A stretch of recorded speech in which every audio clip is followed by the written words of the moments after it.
right.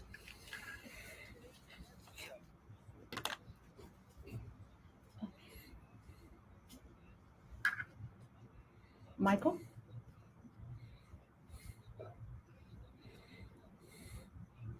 Hello?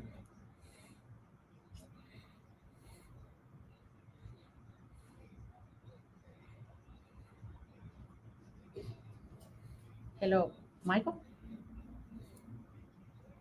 Yeah, Gilbert is going to be with you in a few minutes. One moment. Okay, thank you.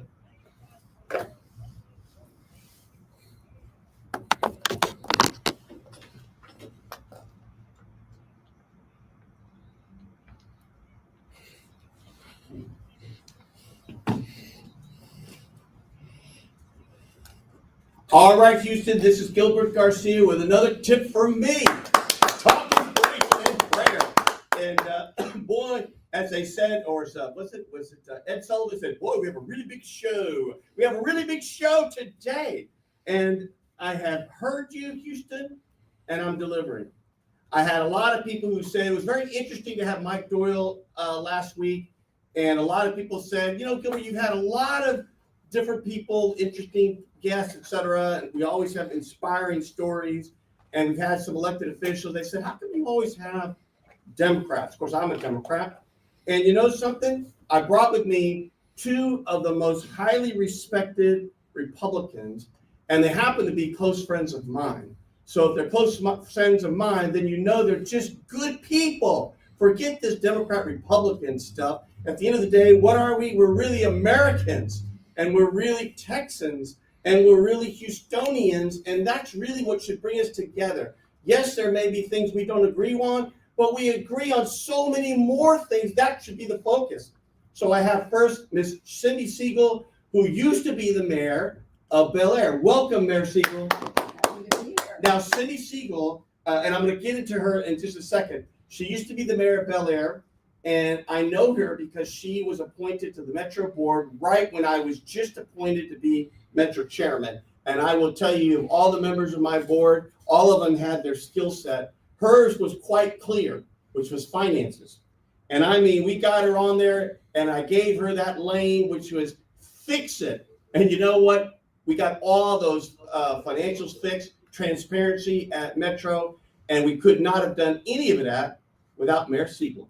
So welcome, Mayor Siegel. Thank you, Gilbert. You're welcome. And then I have Mr. Rick Figueroa, and Rick's one of those guys that's, first of all, he's a big guy. Now, Rick, you know you're a big guy, right? I mean, come on, you're a big guy. But his sons are even bigger. I saw a picture of him and his sons, and he looks like me compared to these giants. But no, he is a giant himself. And I'll tell you why. Because Rick, first of all, he's one of the most skilled financial advisors, really, the state. And he has a very thriving practice. It's relatively new, about 2-3 years old, here in Houston. And you put your money where your mouth is. That's how you know somebody's being sincere. And so he's really handling our retirement for all of our employees here, all 39 of us here at Garcia Hamilton.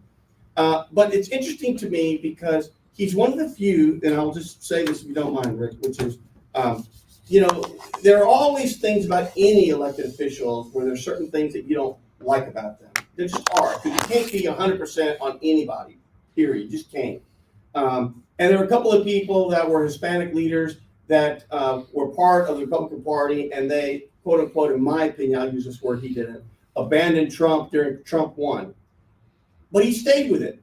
And he said, we've got to, work with the Republican Party because he believes in the role of government as he sees it, et cetera. And in fact, he's become one of Trump's and Abbott as well, the governor's closest advisors. And so, Rick, welcome to the show. Thank you. Thank you. So tell me this. Did you go to the A&M game? Or what's going on with A&M UT? Is your son ready?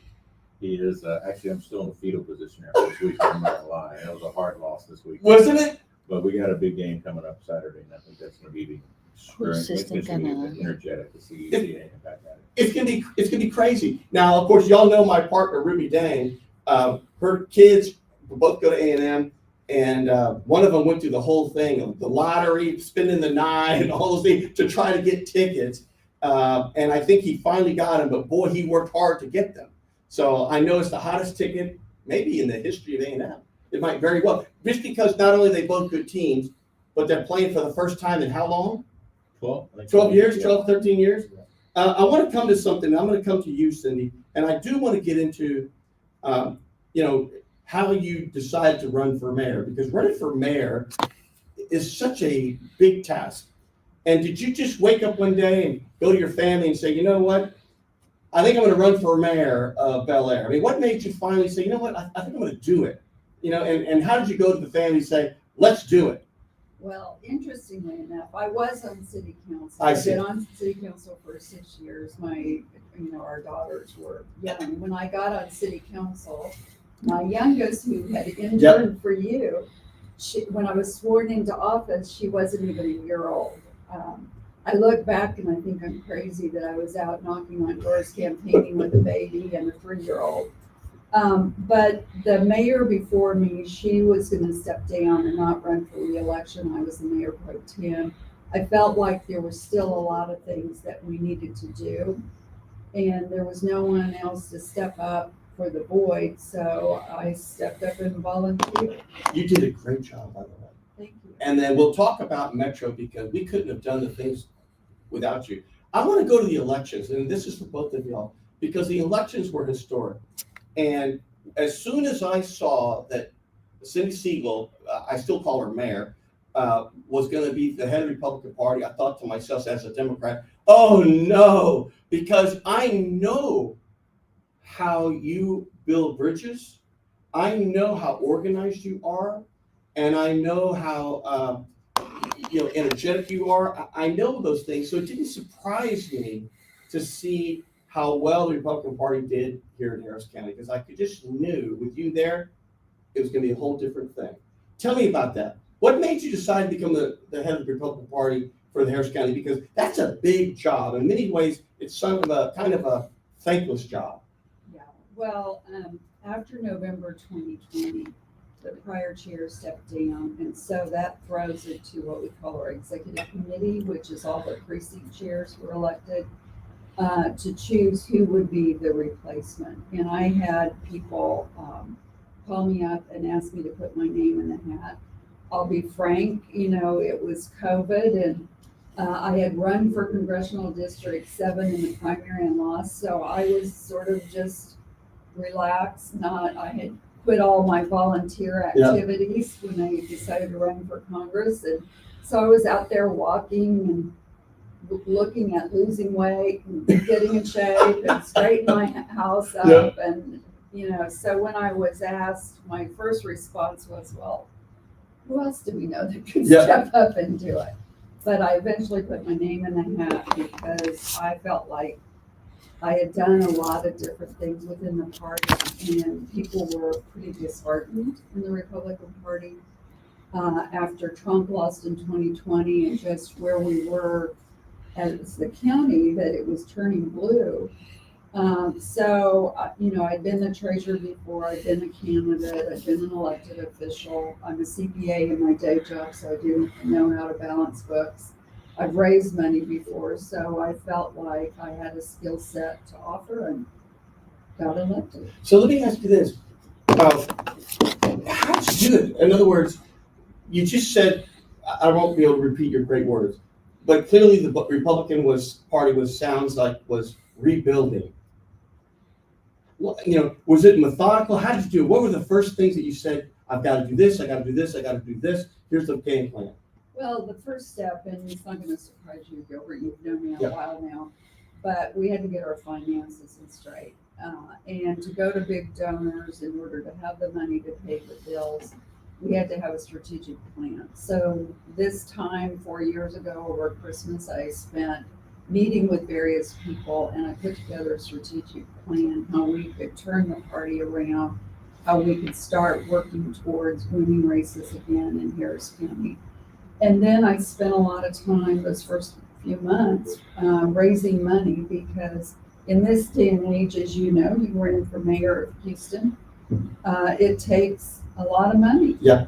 And so I spent a lot of time meeting with the grassroots, meeting with the big donors, trying to bring the various groups within the party together. Because if you're divided, you're not gonna win. Amen to that. I think we as Democrats have learned that the hard way or the easy way. But at the end of the day, let's go back for a second. So it seems to me some interesting things happen. And number one is how much the Hispanic community, how much the Republican Party's message is starting to resonate with new communities like the Hispanic community. I want to talk about it nationally, and then I want to talk about it in the county. Rick, it just seems to me, and you're Latino, I am, and we are long time Latino. I mean, our grandparents, great grandparents, everybody. It just seems to me there are some things in our family. We're very pro-military. We're very much about honor and country. We're very much about family oriented. And so some of those are such key values. And it seems to me the Republican Party's done an excellent job of reaching out to the Hispanic community and bringing them in. What says you nationally? And was that something that just happened? Or has this been a thoughtful build, over and over time? I think that it didn't happen naturally. I think power tends to want to stay in power. And so change is hard for people who are in power. And I think it needed to be an awakening that was happening within the Republican Party. The famous quote from Reagan is, Hispanics are Republicans, they just don't know it. And always, when I give a speech to Republicans, I say that's completely wrong. Republicans are Hispanic, they don't know it. Mm-hmm. Okay? And it's a different statement to say, I'm like you versus you're like me. Those are two different statements, right? And so we, in the Republican Party, have been telling people, hey, Hispanics, you're like us. No, we should have been saying, we're like you, Mm-hmm. right? And I give a speech, I got an award out of LULAC, which, is not a right organization. Understood. And so, and I give a speech to the Republicans. I was raised by a single mom who washed dishes in the kitchen for 36 years at a hospital. I said, there's 7 rules you have, right? First rule is get your butt out of bed and go to work. Mm-hmm. Number 2 is don't expect anybody to help you. Number 3 is you help others when you can. Number 4 is you pray every day. Number 5 is you find a good woman and marry her. Number 6 is you raise God and your kids. And number 7 is you honor God and everything you do. That 7 principles transcends the R&D level. There's not a parent. And when I got a standing ovation in LULAC, it was the same standing ovation that I got at the Republican Party. And so I think we need to revert back to the meaning of those principles. And I think that's what's happened. And Republicans have recognized it and started to play that. Those are great principles. I hope you don't mind. I'm going to ask you to write it down because I'm going to put them on a damn wall at my office. The only one we can say is marry a good man too, right? But at the end of the day, absolutely. Your mom, what's interesting, because you said she washed dishes for 36 years. But yet, maybe because of that experience, she was so wise, right? Absolutely. And wisdom is something that you just sort of, you live it. It's not about how much money you have in your wallet. She probably is one of the most wisest women that you could ever meet. Thanks, she's incredible. I'll show you pictures. Is she with us? Yes, she's 96 years Oh, old. She lives in my Austin, God. Texas, and I'll tell you a story that would kind of indict me a little bit, but tell you she prays for us every day. 2 hours. She calls every one of our kids, her kids and her grandkids. And so I was at her house one day, and I was visiting her, and this trash truck stopped by, and it stopped in the middle of my mom's house, which is like a little garage apartment. Right. We went outside, and I was like, "What do you guys doing?" She goes, "Rolita." I'm like, "Rolita, what do you mean?" And so my mother screams and goes, "Oh, wait." She runs and gets a taco and a soda, and she gets one for all 3 guys, and they all take their hat off, and she prays for them. And let me tell you something, those men just love. She's never touched her trash can.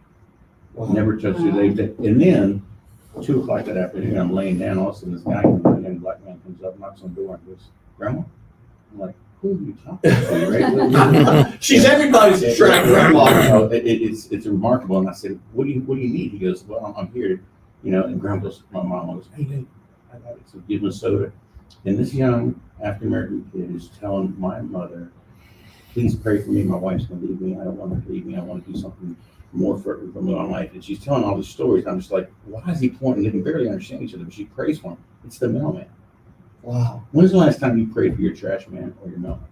I'm embarrassed to say, yeah, I never have. And so I'm just taken back by her wisdom. And that's the kind of simplicity of thought that you kind of have. And you're kind of thinking to yourself, okay, I'm now in a position to benefit from that. But make no mistake about it, it wasn't an education. It was an awareness of the impact of the small things, like praying for somebody, like keeping it simple and not complicating things. And I think that the people today are hungry for that. I think life has gotten too complicated and big gray area. And the simplicity of that is what the message is. Good, bad, and different. You know what Trump stands for. He wants to make America great again. Amen. Good for that. I would hope that I one day am fortunate enough to meet your grandma, because you know what? She's a hell of a lady. I can just tell. We have a caller or no? I thought I saw we had a caller. And then I'm going to come to the Michael, same question with you. Lower the radio so I can traffic. One moment. We have a caller. Who's that caller? You have mine. It is Michael. Michael, are you there? Michael, you got me, Gilbert Garcia. We've got Mayor Cindy Siegel of Bel Air, who's, of course, the head of the Republican Party here in the county, and Mr. Rick Figueroa. What do we got?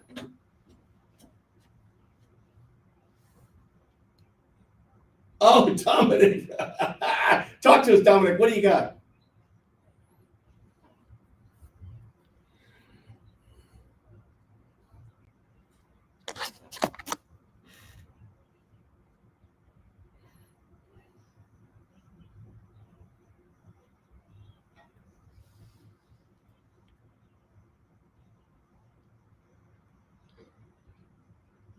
Dice que hay eco. Go.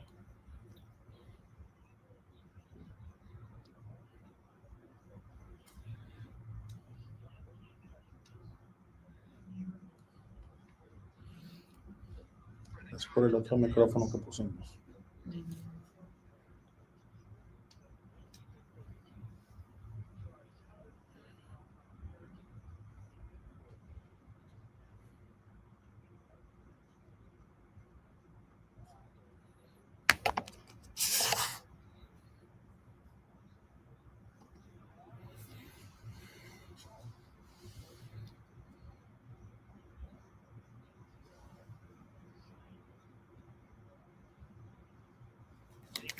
Escucha, boy.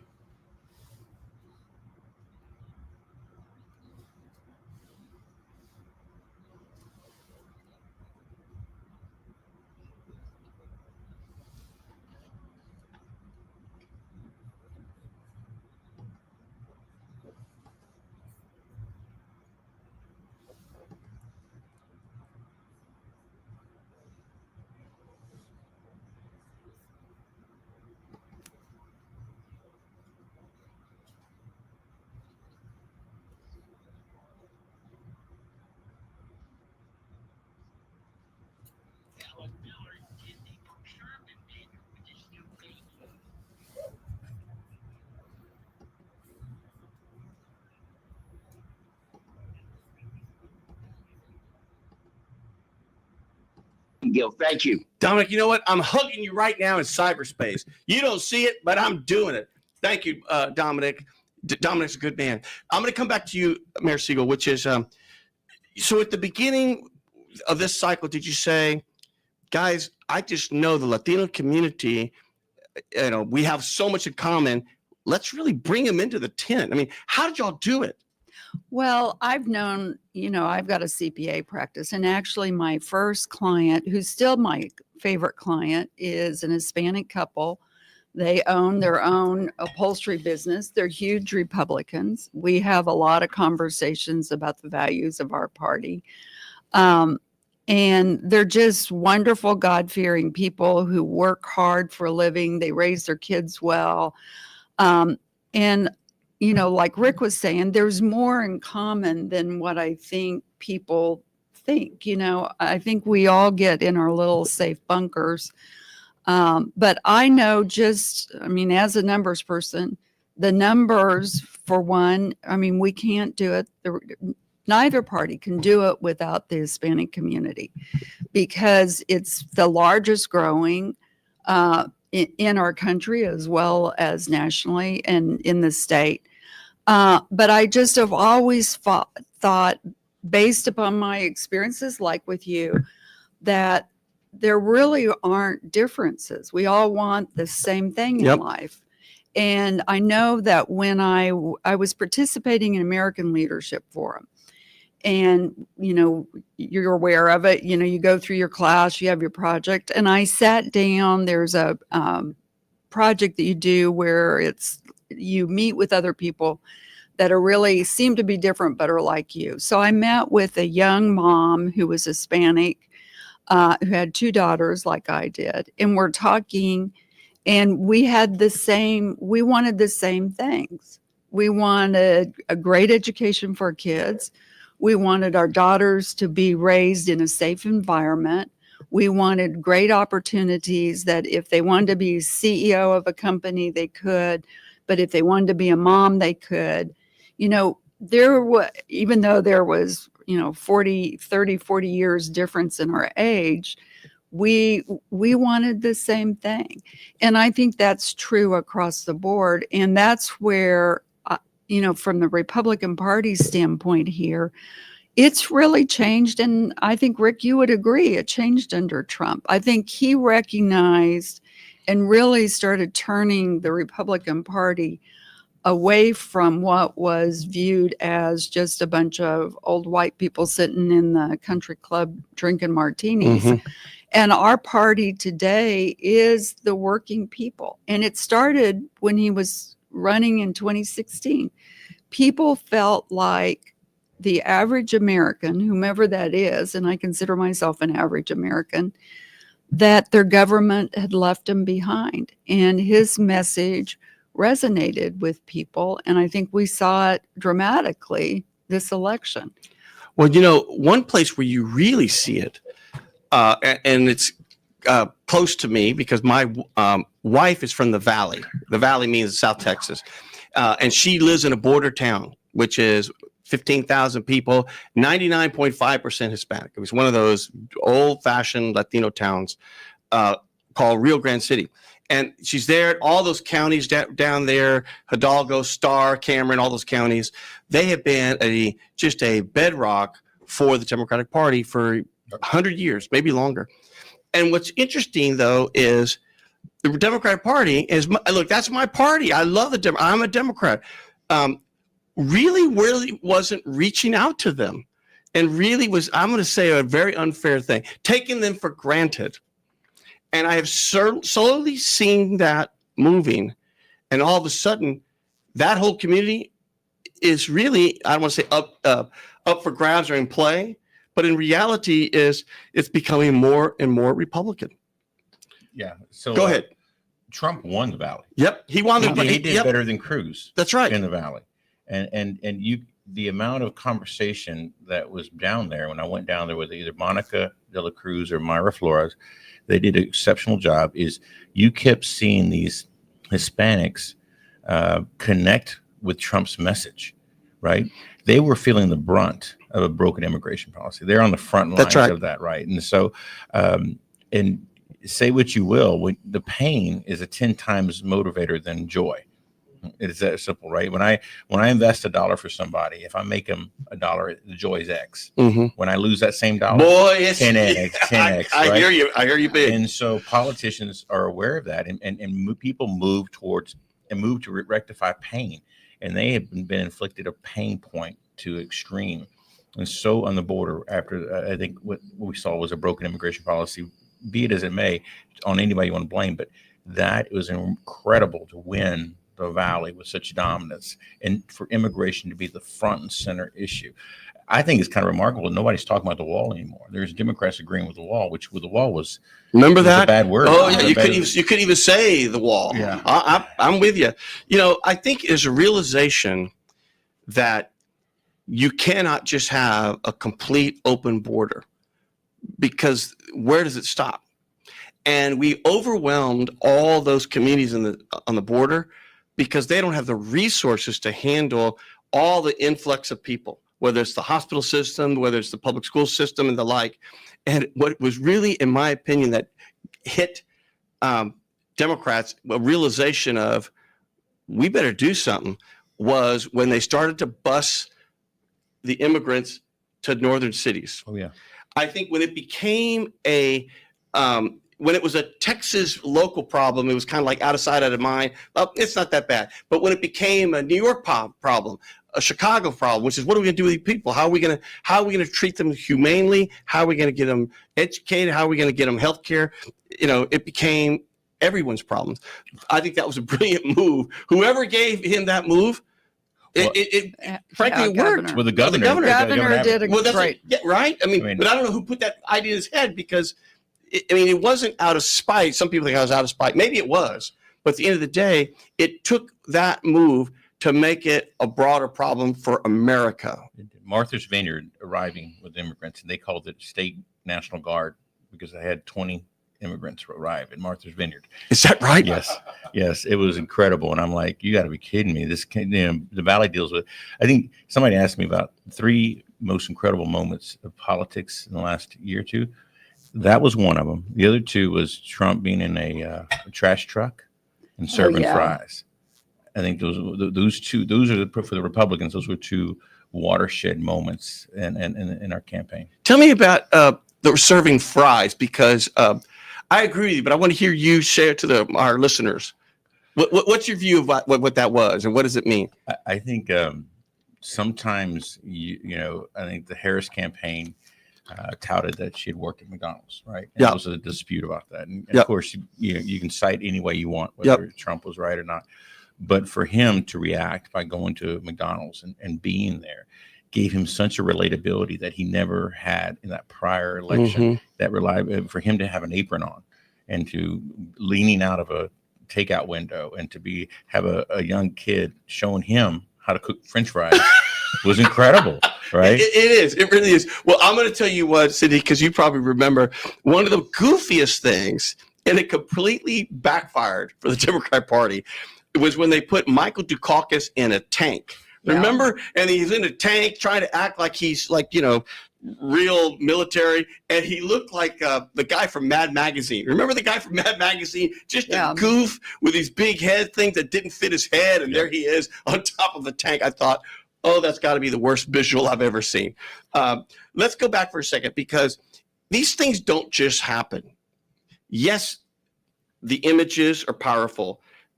But really, it took a lot of work here to really get Republican Party, for lack of a better word, I don't want to say turned around, but to get all the success here in the county and what looks to be even more success. That was you. What was it like trying to get all the clubs together? Because you're talking about all these different clubs, just like the Democratic Party. You have clubs all over the place. The Republican Party of this neighborhood, that neighborhood. You got the Pachyderm Club. You got these debate clubs. You got the business club. How'd you get them all together? Because their interests are so focused on their own stuff. How'd you get them all together? Well, I think the thing is, one, if you don't come together, you lose. And I would say I have a great team. I have a group of young, for the most part, very young, 20-something staff who are very dedicated, energetic, great values, hardworking kids, which I keep telling people, I have hope for this country because I work with, people roll their eyes and talk about the Gen X or whatever generation we're in now. And then we have great volunteers, great grassroots. And the common denominator is, for the most part, these people all care. They care about our country. They care about our party. They've worked hard for a lot of years. And it's bringing them together where we're not fighting each other and tearing down, that we've got a common message, a common goal. So it wasn't just me. I mean, I'm just one cog in the process, but it's making people recognize that we do have the opportunity here.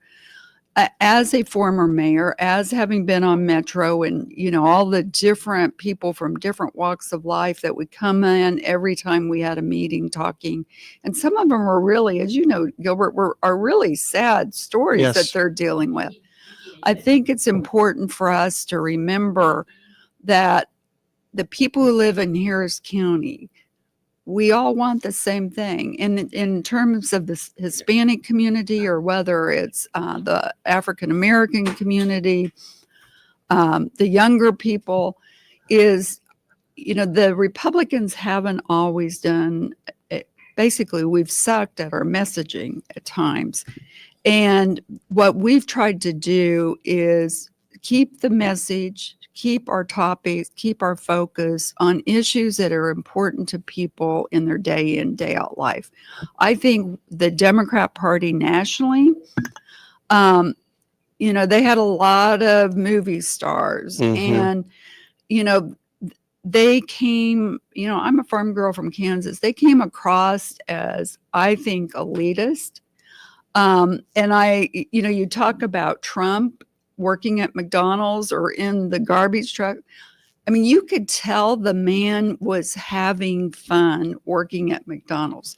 He brightens up when he's dealing with the day in, day out, your average person. And you could tell he enjoyed the kid teaching him how to make fries. I mean, he's a huge McDonald's fan. He eats McDonald's all the time. So that wasn't very different. But then you had Waltz, who was trying to show that he was macho, out hunting, loading his gun, and he couldn't get it done. And I grew up on a farm where my dad and brother hunted, and you just go, there's a disconnect here. It's like, don't even pretend. Come on. It's like, come on. You're it's like, what is that word? A drugstore cowboy. What do you call it? Hold on. We got a caller right now. Let's get this caller. Is Ricky Cruz there? Hey, Vicky Cruz is here. How are you guys? Vicky Cruz, you have me, Gilbert Garcia, with a tip for me, and we have Rick Figueroa, who's just really, he's a wealth manager, but he's also on the board of Herman Hospital and so forth. But he's also really one of those guys that's got the governor's ear and the president's ear, and he's been a leader in the Latino community. And we have Cindy Siegel, who, of course, runs Harris County Republican Party. What do you got for us? Hey, guys. Hey, Cindy and Rick. Hey, Vicky. How are you guys? Hey, listen. So we, the heroes, are on the way to the Houston Zoo. And, our tickets were donated by the city of Houston, Pastor Councilman Willie Davis. Oh, yeah. And it was a blessing to see the community to come together. And Gilbert Garcia, we want to do a huge shout out. So we're taking the kids to the zoo because they just finished their hero class. And hero, Cindy, means helpful, encouraging, respectful, on task. We are bringing values back into the home, to the schools, and the community.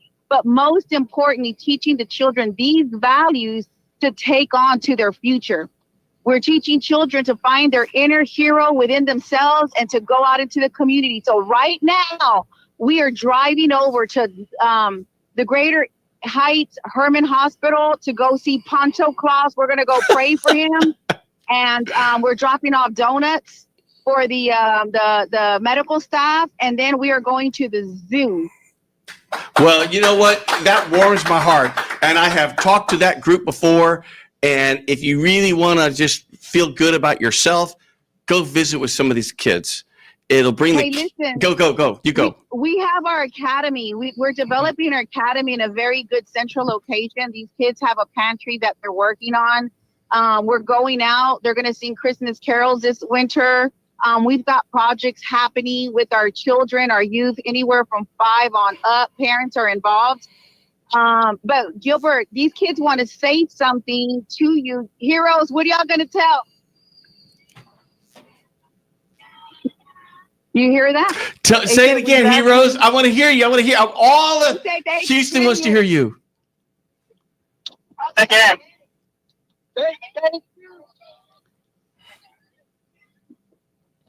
You heard him? I can barely hear. At the end of the day, tell him I'm hugging them in cyberspace. He's giving y'all a hug in cyberspace, he says. No, today we're taking at least 30. We just graduated and we got more. We've got 200 and another 50 lined up and another 100 last week, right, Victor? Yes, but I mean, the show is rocking and rolling. So Cindy, we've got to catch up. Yes, we do. Vicky's a perfect example of someone who saw need, and instead of looking around for other people to do the job, she stepped up and said, I'm going to fill that void. Our kids need help. Well, and the thing about now it she's too, changed. Cindy, Now she you know that go. way it is I came out of corporate and doing what I do best, project management, human services or resources and what have you, and project management just to fix issues. That's my job. And when I got into the school district after 20 years of HR and project management, I saw the need, and the kids, it's serious. So right now, all much love to my politicians, but we got to rise above the politics and truly be about people and bringing this nation together. We are called the United States for something. We are united. And I'm going to declare now and forevermore that our mindset will remain united and that we will get both parties at the table to walk and talk, because our kids are suffering. Our kids need us. Hey, do we need Gilbert Garcia, guys? And Cindy Siegel? I heard it then. Do this. We have got to come up with solutions. Mission One USA is driving solutions to bring people together at the table. Cindy, you know, I just met with Mike Doyle. You had Mike on the phone last week, Gilbert, remember? Yep. And so, you know, let's just make some things happen, because we've got it. Houston is, guys, we are strong. Amen. So, I love you guys. Love you, Vicky. Thank you so Thanks, much. Vicky. And to all the heroes out there, y'all are my hero. Thank you, Vicky. All right, there you go. They love you. Love you. Love them too. Thank you, Vicky. Bye-bye. Bye-bye. I want to come back to something I could, Cindy, and I forgot what movie it was where they said something like, oh, when things are crazy, dogs and cats are playing together. I forgot what movie that was, but it's kind of like, you know, oh, it's crazy. Republicans and Democrats are working so well together. And we did on the whole bond for the HISD to vote no. Very interesting that both sides realized that, and maybe we came to it from different points of view, but we both came to the idea of one thing: that's a whole bunch of money to just say here. Number two, you know, you're in such flux with HISD, whether you're for him or not, or et cetera. But the point is, there's so much flux. Maybe we should just wait till you have a more permanent board or more permanent situation. But tell me a little bit about that. How'd y'all get together on that? Well, we have a local committee that actually reviews. One, they interview candidates because we can endorse in a nonpartisan race. We don't endorse in a partisan race, one Republican over the other. But we're allowed per our bylaws to do for local races like school boards, et cetera. But we also get behind or don't get behind bond referendums or other initiatives that have a local impact. So that committee back in early September looked at the HISD bond referendums, and then they made a recommendation to our executive committee to not support it. And really it came down to, and I've talked with Michael Doyle from the Democrat Party. I think there were, like you said, we came at it from different angles. Ours was that we're not saying anything against Mike Miles, the guy who came and took over, but it was just way, way, way too much money. There will be a tax rate increase. I mean, there's just no way you can issue over $1 billion worth of bonds without at some point causing, you know, taxes to go up. And the reality is they'll be issued over a period of time. And, you know, no board, they can't, you know, they've got to meet their debt requirements. So if you have to raise the rate, you raise the rate. So HISD's enrollment has dropped almost 10%. Yeah, they have a year of improved scores, but our feeling was, and that's what I kept telling people, is it's way too much too soon. And they need to demonstrate that they're actually, it is turned around, that it wasn't just a 1 year. They need to work on a lot of things. Enrollment's one. And our feeling was come back with a more reasonable number, do it more as a phased approach, and do a lower amount that you're asking, prioritizing like AC units, you know, things, the schools that are just critical. And then show that that you get another year or two under your belt with scores, that you're improving enrollment, that you've addressed the immediate critical needs versus asking for the whole world in one bond I referendum. mean, it makes perfect sense to me. Rick, what says you? I mean, another thing too is this is going to sound rude. I know a lot of my own friends are going to say, wait a minute. But the bottom line is the future still, are we going to need all these schools? I don't know. Enrollment is dropping quickly, rapidly. The city of Houston itself, I don't know if you're all aware, is not growing. The suburbs are growing, but the city of Houston is not. So it becomes do you really want to go into, I thought it was like $4 billion. It's a big number. Yeah, it was over $4 billion. $4 billion. And to put in context, everyone in the community listening, Metro's budget's about $1.6 billion, something like that. So think about it. It's essentially was 3 times Metro's entire budget. The city of Houston's budget is only approximately $6 billion, but remember, half of it is dedicated money. So really, the only money that we're really spending gets down to about $2.5 to $3 billion. Well, police is about $1.5 billion. Fire's now $1 billion. That's really it. All the little things add up, but they're much smaller. So anyways, that's such an enormous amount of money when you put it in context of other things. What do you think there? I mean, you're close probably to the TEA and all those folks. Where were you on the issue? And did you think that, well, let's just take it a step back? So I'm gonna work this from the Fed down. Go. Okay, on the Fed level, I think DOJ is going to take a big look at this. Department of Government Efficiency. I think Elon. I mean, the Department of Education on a federal level is going to get really scrutinized whether that should exist or not, and how does it impact the states and the school districts and the individuals themselves, and is the money spent there at that level well? And I think remanding those responsibilities back to the states and to the districts, I think is a good accountability. I think that's something to consider now. Well, hold that thought real quick, because you know what? Who can argue with that? I'm a Democrat. I don't argue with that at all. We should scrutinize a lot of these departments, especially those that has historically have never been scrutinized. But keep going. No, and I think that, when it came to bear, I think it was under Carter. I think it was when it came under bear. But I think COVID changed the game. I did maybe one Zoom meeting a year pre-COVID. Now I'm doing them every day, almost all the time. I'll really freak you out. I never heard of Zoom until COVID, but you keep going. To me, Zoom was like that television show with all the kids. Come on and Zoom. That's what Zoom meant to me. But go ahead. No, and I think I think anybody heard of any virtual and the understanding the virtuality of working and education. I think we lost a lot of kids during the COVID years, and I think we have to account for that. I think there's going to be some need for that. But I think it did do one good thing. It told us and it awoken us to a whole new way of education. Parents started paying more attention to their schools, because it was almost like a blind trust that they would just send them to school. And now COVID has said, wait a minute, they're making decisions that are affecting the mental health of my well-being of my child that I don't think that they should be doing. And so you started escalating. And then you started these private schools started taking on their own identity. I believe in competition. We're free market guys, right? Competition drives better. It drives me better. Not necessarily like it all the time. I would like for everybody just to come to my firm, but the competition, the idea that there are people behind me nipping at my heels, trying to get my business, keeps me sharp. And I think the education system has failed that competitiveness up until now. COVID woke up a lot of homeschoolers and charter schools and private schools to the opportunity that, hey, I don't have to go to a public school.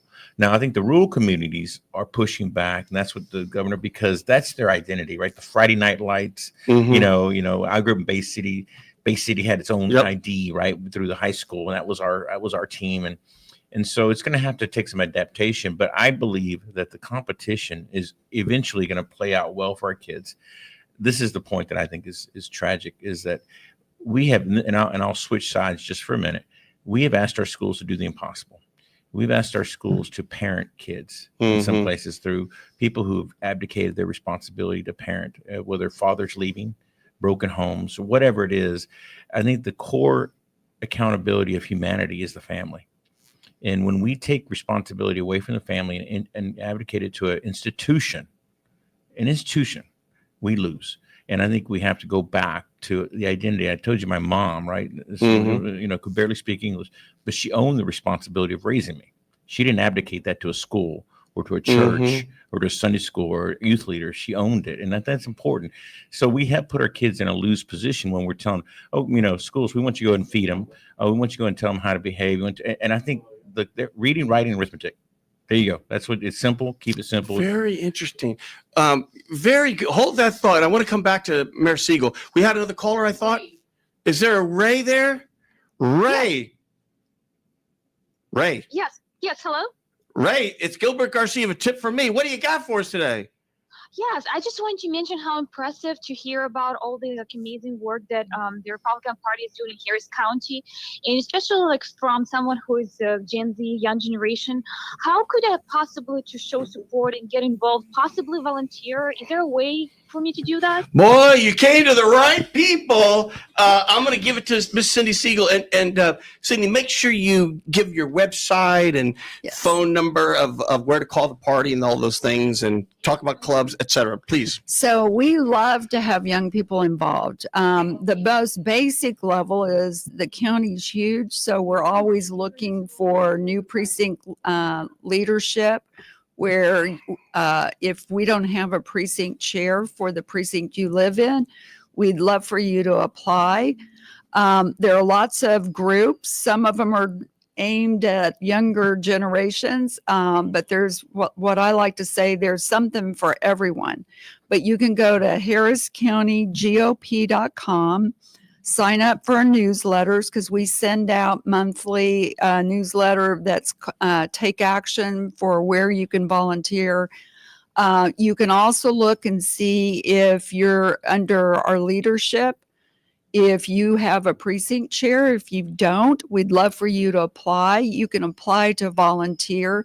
But there's organizations like the Houston Young Republicans. They're like 20s, 30s. And then we started about a year and a half ago, a group called Leaders on the Rise. You can volunteer to participate in that. And that was a little older group, because Houston Young Republicans, there's obviously college Young Republicans, but the Houston Young Republicans, when you turn 40, you're age out. Yep. So we have a group that goes up to 45. And, it's a little bit, it's a different group in the sense that, you've been out working longer. You've got a few more years under your belt in terms of working. You may be in a serious relationship. You may be married. You may have young kids. So we try to tap into a little older group and offer ways for you to be able to meet other people, meet your peers. But we would love, and they've put it up here, we'd love for you to volunteer in from election worker to poll watcher, to be a precinct chair, to join one of our hundreds of clubs that we've got across the county. There literally is something for all. And next year, it's hard to believe, around this time, filing season will open up for the primary. So there will be a lot of great candidates. We'd love for you to even consider running for office. But if not running for office, get behind one of our candidates, help block walk. This organization does not happen, and the success doesn't happen without a lot of people stepping up to volunteer. Amen. Of course, Mayor, some people think that, even 40 is still young, but I don't know about you guys, but I think still 50 is pretty young. You know what? So do I. I think it's very young. I always push the middle age. Middle age when I was young was 30 and 40, and then one day you reach there and you go, well, middle age is 50, 60. Amen. I want to go back to something, Mayor, because let's not take it for granted. What is a precinct chair, and does each party have a precinct chair? I mean, just real quick, tell our listeners what that is again. So the county is divided up into what's called precincts. Okay. And each party can elect, and it's through the primary process. They can elect a precinct chair, and you basically say you're the elected official for that party within your precinct. So our expectation is you're going to block walk, you're going to meet your neighbors, you're going to talk to them about the Republican Party. When we have candidates, you're going to go out and push our candidates. We also look for you to sign up to be an election clerk or an election judge, or actually work the judge. But as a precinct chair, you know, the normal process is elected. You sign up. If you have no opponent in the March primary a year from now, so it'll be March 2026, then you automatically would become the precinct chair. If we have an opening now, we have a vacancy committee that there's no reason to wait until the March 26th primary. We'd love for you to come in and interview with that committee. Then it gets referred to the executive committee and they vote. And normally it's a rubber stamp. And you assume the duties. Is it safe to say, for lack of a better word, you are the party leader of that neighborhood, that precinct? Yes. I got it. Do we have another caller there? I thought we did. We have another caller. Is there a Robert on? Hello? I'm trying to get all these in. Robert, are you there? Mr. Robert. Robert. Hit me, Robert. Yes, hi Rob. Hi Gilbert. This is Robert. Robert, you got me a tip from me. Okay. Talk Inspiration Prayer with Gilbert Garcia with Rick Figueroa and Miss Cindy Siegel, former mayor. What you got? Wonderful. Thank you, Gil, for taking my call. Sure. Thank you, Cindy and Rick. Appreciate y'all. My question would be mainly for Cindy, but anyone feel free to chime in.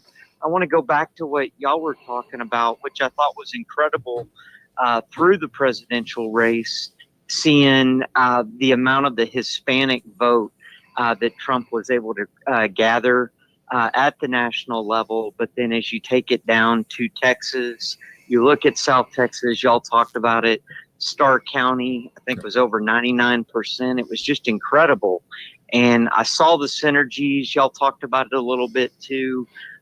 When you look at the Hispanic culture and the way they are with family, religion, hardworking. I know myself personally experienced it from a young age, seeing all the hard work from ranching and farming.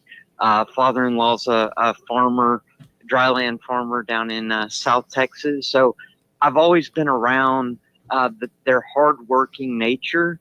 And so my question to Cindy would be, being all that said, what do you see as the Republican chair, more and more things that you can do at the local level to, just use this as a nice tailwind going forward, this change that's happened from their voting side, what they've done here and who they've supported. What can you do at the local level to continue to foster this? Yeah. So how are we going to build on it? I think it's really where we're going here. So thank you for that question. Go ahead there. Yeah. Claire. So Robert, I hired within the party a young man named Robert Cardenas a year and a half ago, and he's our outreach director.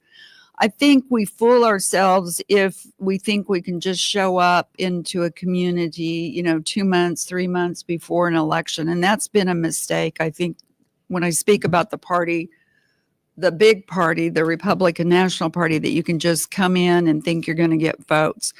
So from the local party standpoint, we actually started this summer what we called community conversations. And we brought in people who were elected Republicans. So we had, I think our first one, Julian Ramirez, who is an Hispanic Republican on Houston City Council. He's been on my show. He's fantastic. He's great. And he's the first Hispanic Republican since Orlando Sanchez was on City of Houston. Willie Davis is the first African-American Republican on City Council since at least the Reconstruction.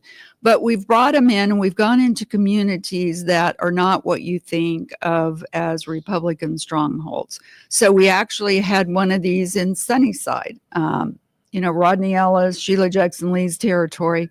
But we talked about crime. And what we want to do is not in a hardcore vote for Republicans, but talk about issues that impact people's day in, day out lives.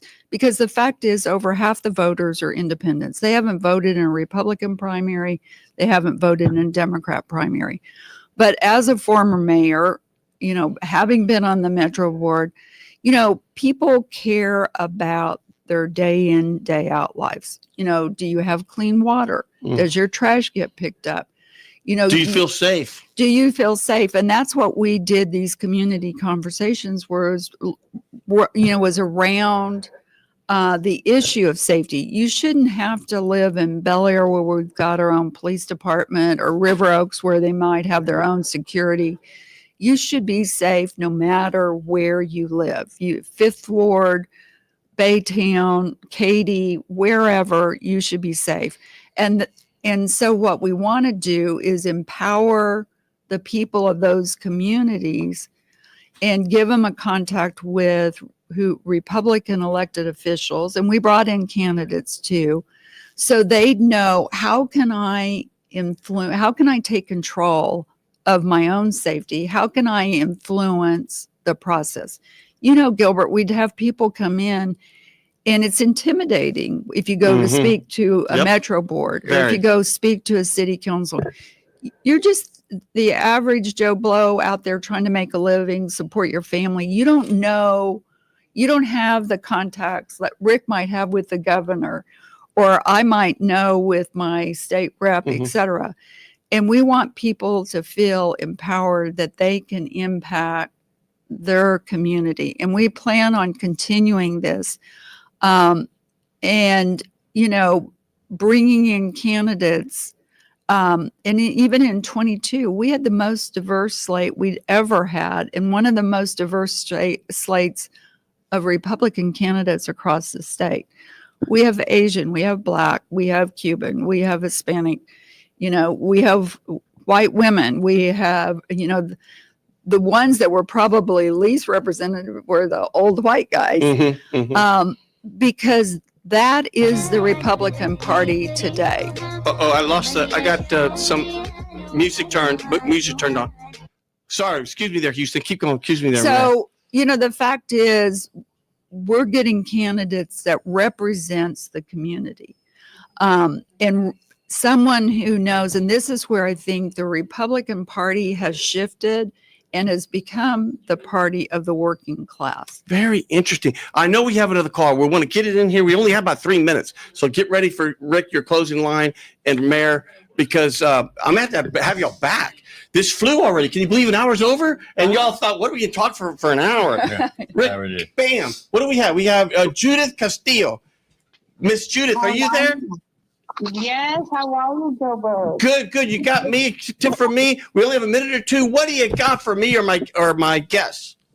Sure. I have two great things happening. One of them I'm going to tell you is we have Dia del Salvadoreño Christian. And I have been invited by Daisy to attend this great event to recite a poem of the struggles of Salvadorians. And I wanted to invite you and invite all the community out there to this great, magnificent event that is going to be December 7th. I apologize. You're breaking up. I apologize. You're breaking up a little bit, or I can't hear you. But the bottom line is, it's December 7th. Is that right? Yes, December 7th at the Statue Crystal Grand Ballroom, and it's Dia del. You can buy tickets at one. I'm so sorry. You're breaking. Is it December 7th or December 2nd? No, December the 7th. December 7th. And where is it? It's at the Chateau Crystal Grand Ballroom. And how do people buy tickets? They can go to the website, Dia del Salvadoreño, Houston.com or Eventbrite. Wonderful. Thank you for calling in. I didn't mean to cut you short. You weren't coming in very clearly, but we got you. Thank you so much. I'm going to now come. We got 30 seconds here. Rick, what says you? And tell us, what do you see going with the new administration? Tell to Houston right there. That's your camera. I think you're going to have four things that happen. First 90 days are going to be very much swift and impactful. I don't think there's going to be hesitation among the president and his cabinet to move. So I think you'll see that happen real quick. I think you'll see probably, again, the DOGE, the Department of Government Efficiency, led by Elon and Vivek, are going to be, they have a July 4th, 2026, or 2026, which is the 250th anniversary of our country. They're terminated. They're over. That department's going to be gone. So they're going to try to move quickly on those two things. And I think you're going to see a recalibration of both political parties. I think that the steadfastness of the Republican Party to do this, but they're going to have to recalibrate how they do it and maintain it, impacting the Hispanic community and any community, and on the state and on the Democratic Party as well. I love it. Mayor, what do you got for Houston and Harris County right there? Well, we're going to continue to do what we can to represent the people, good policy. We're already recruiting candidates for the next primary. Wow. I know we had people that were disappointed, our voters, when they went to vote. We didn't have a full slate of judicial candidates, but quite frankly, people thought that they couldn't win in a presidential year. So we got turned down, which I think now is going to be different. Boy, We showed that we can win. Are they wishing they had been on the ballot? Yeah. Congratulations, by the way. Keep going. And we're going to continue to focus on local issues and how these issues impact. And I think from Washington, D.C. to the local level, those are our issues. It's how we can address the issues that you face in your day in, day out life. There you go, Houston. I know we're out of time. We thank you. We'll see you next time. At the end of the day, we're all Houstonians. We're all here in Harris County. We're all Americans. And you heard it here first. We'll see you next time. Andrew Garcia. Listen to my radio show, A Tip from Gilbert. Talk, inspiration, and prayer every Monday from 11 a.m. till noon on Houston's gospel leader, KWWJ. 1360 AM and streaming live on kwwj.org. Listen on the legendary KYOK 1140 AM and streaming live on kyokradio.org. KCOH 1230 AM, The Source. On San Geek Radio 95.1 FM 1460 AM. And Aliento Radio 101.7 FM and 1540 AM. Call in at 832-570-8075 and follow me on social media. See you then.